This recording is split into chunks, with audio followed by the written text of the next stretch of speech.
Hello friends, मैं हूँ काजल और आज मैं एक नई कहानी के साथ आई हूँ। रामायण की रचना यूँ तो सभी जानते हैं, फिर भी मैं एक छोटी सी कहानी लेकर आई हूँ। एक दिन दोपहर के समय महर्षि वाल्मीकि तमसा नदी के किनारे प्रकृति की सुंदरता का आनंद ले रहे थे। बसंत उतर रहा था, पेड़ों की छाया सुखद लगने लगी थी। वन पर्वत सब हरे भरे थे। तमसा मंद गति से बह रही थी। नदी का जल निर्मल था, उसमें तैरती हुई मछलियाँ चमक रही थी और नदी ताल भी सफाई दिखाई दे रहा था। हरे भरे वन में भांति भांति के पक्षी कलरव कर रहे थे। नदी के किनारे लंबी चोंच वाले चटकीले रंग के पक्षी एक पात में ध्यान लगाए बैठे थे। उनमें से कभी कोई तेजी से उड़ता और तीर की तरह पानी में चोंच डुबोकर कुछ पकड़ कर ले जाता। नदी तट की शोभा को देखकर महर्षि वाल्मीकि के मन में अपार हर्ष था। सहसा उनके कान में क्रॉच पक्षी की सुरीली ध्वनि पड़ी। आंख उठाई तो देखा क्रॉच पक्षी का एक जोड़ा नदी तट पर कल्लोल कर रहा है। क्रॉच कभी चोंच से एक दूसरे की पीठ सहलाते, कभी थोड़ा सा उड़कर वे इधर उधर बैठ जाते और फिर पास आकर खेलने लगते। महर्षि वाल्मीकि को ये क्रॉच बड़े प्यारे लग रहे थे। इतने में नर क्रॉच को निषाद का तीर कहीं से आकर लगा और वह गिरकर छटपटाने लगा। पति की यह दशा देखकर क्रॉच बड़े करुण स्वर में रोने लगी। क्रॉच मिथुन की यह दशा देखकर ऋषि का हृदय करुणा से भर गया। वे शोक सागर में डूब गए।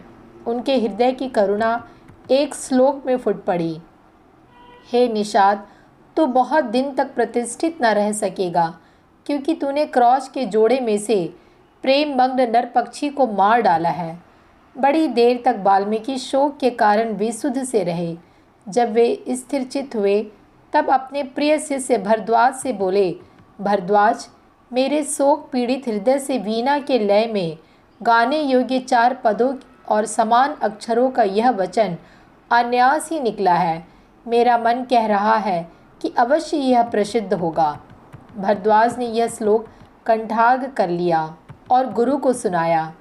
इसे सुनकर वाल्मीकि बड़े प्रसन्न हुए। उन्होंने स्नान किया और वल्कल वस्त्र पहनकर शिष्य के साथ वे अपने आश्रम को चल दिए। मार्ग में भी वाल्मीकि माँ निषाद गुनगुनाते चले जाते थे। उनका ध्यान श्लोक के अर्थ पर गया। अर्थ बोध से उनका बड़ा दुख हुआ। वे सोचने लगे कि मैंने व्यर्थ निषाद को इतना कठोर शाप दे दिया। इसी चिंता में मग्न वे चले जा रहे थे कि उनको नारद जी की वाणी याद पड़ी। एक बार नारद जी से उन्होंने पूछा था, हे देवर्षि, मुझे किसी ऐसे पुरुष का नाम बताइए जो गुणवान, बलवान और धर्मात्म हो, जो सत्य पर दृढ़ रहता हो, अपने वचन का पक्का हो, सबका हित करने वाला हो, विद्वान हो और जिससे बढ़कर सुंदर कोई दूसरा ना हो। नारद जी ने कहा था कि ऐसे एक ही पुरुष को मैं जानता हूँ। वे इक्ष्वाकु वंश के राजा दशरथ के पुत्र राम हैं। वे सब तरह से गुणवान और रूपवान हैं और जब क्रोध करते हैं तब डर के मारे देवता और दानव भी काँप उठते हैं। वाल्मीकि को ये सब बातें याद पड़ी और रामायण की जो कथा नारद जी ने संक्षेप में सुनाई थी वह भी उनको याद आई। यह याद आया कि देवर्षि देवलोक को आकाश मार्ग से किस अद्भुत गति से चले गए थे। जब महाराज रामचंद्र की कथा वे दोहराने लगे तो सहसा माँ निषाद श्लोक का एक दूसरा अर्थ उनके मन में आया है। माधव रामचंद्र, तू अनेक वर्ष तक राज करेगा, क्योंकि तूने मंदोदरी रावण जोड़े में से काम पीड़ित रावण को मार डाला है।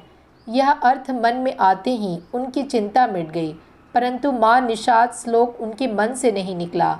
वे उसे प्राय गुनगुनाते रहे। एक दिन वाल्मीकि जब ध्यान में बैठे हुए माँ निषाद गुनगुना रहे थे, सृष्टि के रचयिता ब्रह्मा जी ने उनको दर्शन दिए।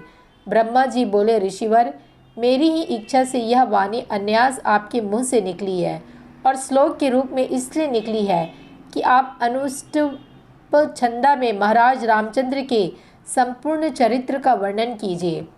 श्री राम की कथा संक्षेप में आप नारद जी ने सुन ही चुके हैं।